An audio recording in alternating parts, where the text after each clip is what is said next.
Draugi, no elektrības tarifu pacelšanas.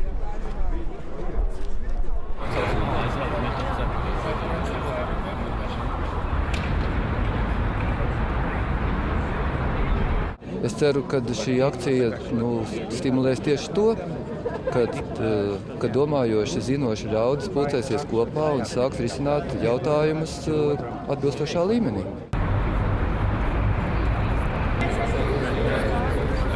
Bet jūs aicinājāt? Ne uz lietasargiem. Ir Latvenergo.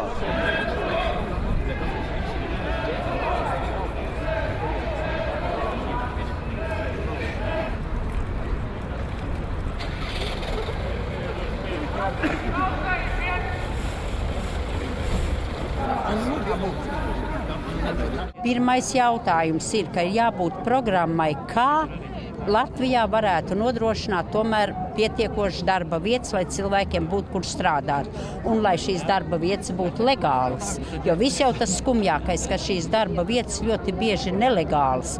Nav nodokļu valstī un arī pēc tam cilvēku apkrāpj, jo viņam darba līguma nav, cilvēku apkrāpj, viņš ir 2-3 mēnešus nostrādājis, neko nesaņēmis, ir spiests aiziet.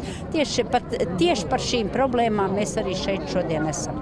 Es darīšu visu, kas stāvēs manos spēkos, lai sekmētu Latvijas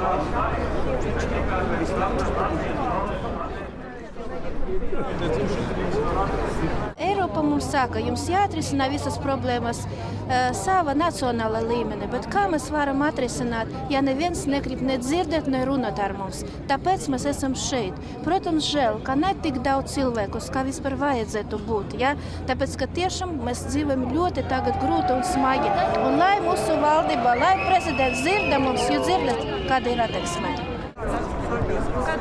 Серьезно, пожалуйста.